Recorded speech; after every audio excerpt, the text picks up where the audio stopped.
Hey guys, welcome to Happy Hour and Horsepower. And normally I'm talking to you about some dyno result that we did, some performance testing, and don't worry, there's plenty of that coming up. There's going to be no shortage. But I want to stop every once in a while and just sit down and hang out with the guys. Because that's really why I got into this industry. I mean, as much as I love performance testing and I really love the parts, I stay because of the people. And so I want to tell you a story, and I want to thank somebody in particular, and unfortunately, I don't even know his name. So hopefully he might get to watch this, and I can say thanks to him, because there's a lot of stories about guys going out of their way to help you. And in this case, it's a total stranger, which was really awesome. But we got to have the happy hour portion first, right? So grab your favorite beverage, whatever you got. So I've got some, got some beverage in here. Whatever you might like to mix with, your favorite kind of beverage here. So I'll pour that in there. Whatever goes good with Coke, or whatever you like, Mike's, whatever, with a purpose. Now my soda has a purpose. Cheers.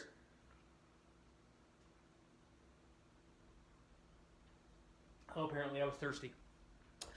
But before we get to our stories, before we get to story time, I'll walk you around a little bit and show you what I've been working on, because it's been nonstop here. It's, it's like 18-hour days now that we're thrashing. We're obviously, first of all, I'll get up and kind of walk you guys around, but we're working on the Sloppy Stage 2 versus the World. You can see we got a ton of camshafts here. We got more over there. We got springs. We got all kinds of crazy stuff. So in here we have the 4.8 liter, and I finished testing basically all of the NA cams, and then we're gonna run boost on stuff. As you can see, it's still got the headers and everything on it right now. This is our turbo kit, pretty fancy. Look at those fancy full race turbo manifolds. I really like the truck stuff. That's just a custom Y pipe that we fabricated, and that's really all a turbo kit is. It's the truck manifolds feeding some kind of Y pipe, and you can see I made a 3-inch V band, and then we've got an adapter. In that case, it's a T4, so that we can go over here and run hopefully something like this and compare it to another turbo. While I was down here, I also tried to run the 6-liter Big Bang motor, and we tried to run it with these TorqueStorm superchargers again. You saw the fiasco last time, but unfortunately, it was not working out very well, because if you take a look at, I just drained the oil from, this is the 6-liter that the Big Bang was run on. It has different heads on it now, but take a look at that oil, and I'll show you a picture of it draining. It's not that good. So there's definitely water in there, and I'm not really sure why. I know that in the past, we've had something, as a matter of fact, I want to ask you guys about it. We've got actually water leaking up from the head stud, and it's not supposed to do that, because the block is not open like a small block Ford is, or big block Chevy, where water can actually come through there. So I want to know where that water's coming from. There's got to be a crack down to the hole, and I know when guys hydro those things, when they're trying to spin the studs in and stuff, and there's liquid in there like oil, they can end up breaking that. But this thing's run, that's the 1500 horsepower motor, and we've run a ton of stuff that's 1,000 or more. So I don't know. Let me know what you guys think. But let's go in here. We're also working on something else. If we take a look, this is it's another other guys. This is the 440 from Freiburger we're working on.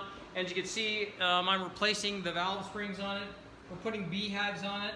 But in order to do that swap, I had to make my own special Dodge only valve spring compressor. We just drilled a couple holes in a plate and stuff, and that way I can mount the valve spring compressor and make the spring swap work. So that should all work good. I thought it was a bone stock motor. As it turns out, I think David said it may have an RV cam in it, because the original owner that pulled this motor out may have put an RV cam in it. The springs did look pretty new. If you look at the valve springs, that's not a crusty old factory kind of spring. So somebody upgraded something, but we'll find out. We're going to run this thing probably tomorrow, and if you'll take a look at this, I've got this sitting by, because this is, that's always good. But also I'm going to run boost on it, because every motor, junkyard motor kind of thing, even if it's not totally a junkyard motor, came out of a running car. But if we take a look at this is what I'm going to use to make the turbo manifolds out of the factory cast iron ones. There's not a ton of flow there, But for the power level that I'm going to be running this thing at, it should be more than adequate. Besides, I like to show guys what the low buck approach is to all of this. And I could run these fancy like long tube headers, and I could attach something here to my Y pipe that's already made that has the dual turbo smart wastegates and stuff in it. I could take these headers and flip them forward and then connect my Y pipe to it, and that would look kind of cool. It'd be kind of like the Hemi deal that I did. And you can hear the compressor in the background. That'd be kind of like the Hemi deal that I did, but I don't think most guys would do that. And if somebody's going to build a turbo kit, I think they probably could use the stock exhaust manifolds, especially if it's a low horsepower deal and you're going to try to do something with like 6 or 7 pounds or whatever. That would be just fine. And you got more turbo stuff over here, throttle bodies in our camshaft. So now we can get to our story time, because I had a long walk. I already need another drink, I think. Yeah, we'll get going over here.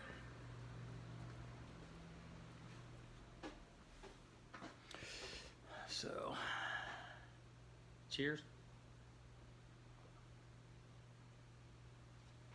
Good stuff. Okay, so now we can sit down and, just hang out, chat. I've had a lot of guys make comments and offer to buy me a drink, so you can pretend that you're buying me a drink right now. That's all good.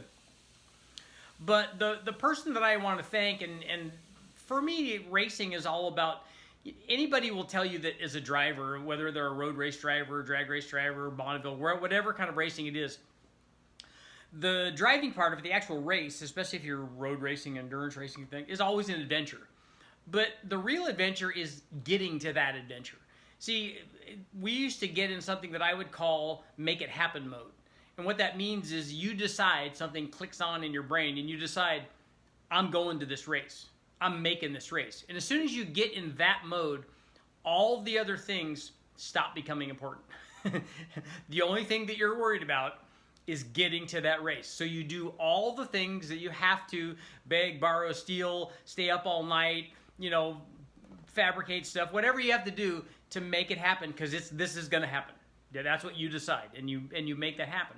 So we did that. We decided, with my good buddy Bernie Van Hammond, we decided to foolishly go World Challenge racing with almost no budget. We were sponsored by the guys from Blue Blocker and Extrude Hone, and thanks to both of those guys, because supporting us was an awesome deal. But on one of the trips, this is how low budget we were. We borrowed a truck so that we could drive cross country. We tow a trailer with.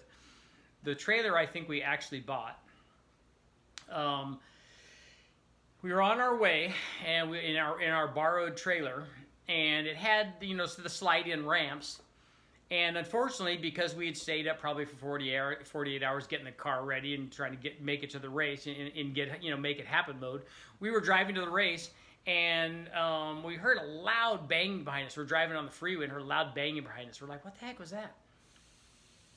Well, that was us not putting the bolts in to hold the ramps down in the trailer. So the ramp slid out and went out onto the freeway. Big, long metal ramps out on the freeway. And it's dark. So we're thinking, man, if somebody runs over those things and they flip up or something, that's going to jack somebody up. So we stop, pull off to the side of the freeway. We stop, run down the freeway, getting ready to, we're checking, there's not a lot of traffic, but we're checking for traffic. It's pitch dark. We're like, okay, we can make this. We're going to get ready to run out in the middle of the freeway and grab our big, car ramp, our metal car ramp. And right as we're running out, a big rig comes around the corner. Comes around the bend. He's honking his horn and stuff. So we turn around. We're hightailing it off the freeway. He runs over the ramp. It jumps up in the air, flips around. I thought, oh God, it's going to jump up underneath that truck. It's going to take something out. It's going to flatten his tire. It made what I think would be the loudest noise probably I've ever heard. It was just horrendous. And naturally, it just it all but destroyed the ramp. We thought the guy was going to slam on his brake and crash and stuff, but it turned out he didn't do that. So we actually got the ramp from now the other side of the road after he pitched it over to the side, and it was all bent and destroyed and stuff. And so we got it. We managed to put it back on our trailer. It would no longer fit in where it was going because it was way too distorted. But we got it back, and we were able to hammer it around and make it work okay. We could still drive the car up and on the trailer, so that worked out good. But that was only the beginning of what happened. So we're driving after that. We're driving through Needles, California, and it was hot. And when I say it was hot, it was 122 degrees.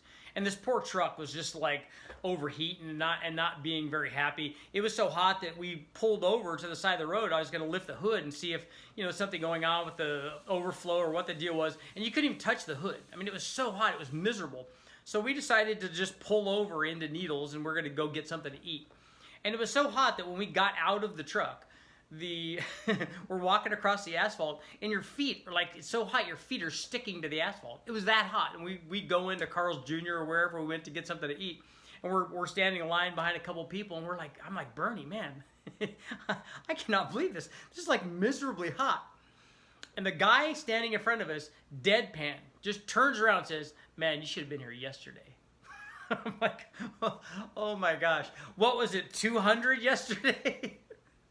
It was awesome. But again, that's only the beginning.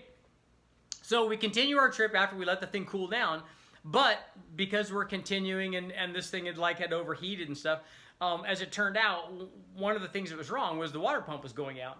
So we're driving down the road and the thing starts to overheat. And we're like, God, we got to pull over. And we're in the middle of nowhere. We're like in Ohio or somewhere.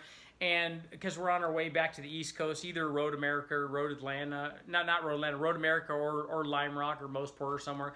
And so we're like stranded out in the middle of nowhere. We don't know anybody. This was like 93, so we didn't have satellites, GPS, any of that stuff.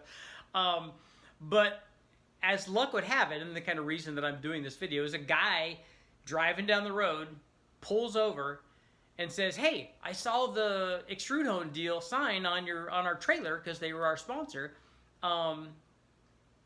I use their stuff and it works really good. The porting process works really good. It's awesome.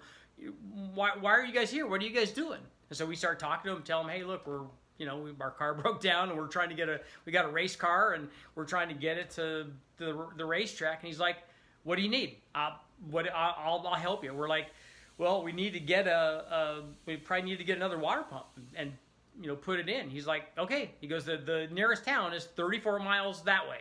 Let's go get it. So Bernie jumps in the car with him. They roar off down the road while I'm like taking the other water pump off. We're taking the water pump off the big block Chevy, and they roar to the road. And I don't know, it's an hour and a half or whatever. I see them go by on the other side of the freeway. I'm like, what the heck's going on? They must be going down to turn around or something. And then I don't see him for a long time. I'm like, great, somebody just kidnapped Bernie, and I'm going to read about him in the paper. And it's another hour or something before they finally show back up. Well, they went to the town where the parts store was, and they didn't have the pump that we needed. But another town that was another 20 or 30 miles back the other direction did have it. So this guy took Bernie to the first store, went all the way back to the other store, and then came back, brought us stuff to drink, sat there and talked with us, asked if he could help us replace the water pump. We're like, dude, I think we got it. You guys that's freaking awesome. And unfortunately, and this was a long time ago, like I said, this is back in 93 or 94 or something. And I can't remember the guy's name, but whoever you are, I salute you. Because some random guy stopping on the side of the road, helping us out, not just helping us change a tire or something. This guy went out of his way, went to 2 different towns and multiple auto parts stores just because he thought that racing and Mustangs and stuff were cool. And that's really what it's all about. It had nothing, this guy didn't stop, and we tried to pay him. We offered to buy him lunch and dinner and steak, whatever we could do. And he's like, nah, dude, this is cool. And that's what the car industry is all about. And that's why I try to sit down every once in a while, have happy hour and horsepower, because it's not about the parts. It's about the people. Thanks for supporting the channel, guys. Let me know if you guys want me to continue this. I have an unlimited amount of racing stories. I can tell you about slapping myself in the face with beef jerky to keep myself awake, the time that the car dropped on Bernie and we had to save him. I mean, there's a lot of stuff that, and I won't tell you one story about when we actually raced during a race, unless I had a really cool crash or something. And there is really a good one where we had to tape the car back together and everyone was afraid of our car because it looked like it came from a junkyard. A lot of cool stuff coming up. Thanks for the support, guys.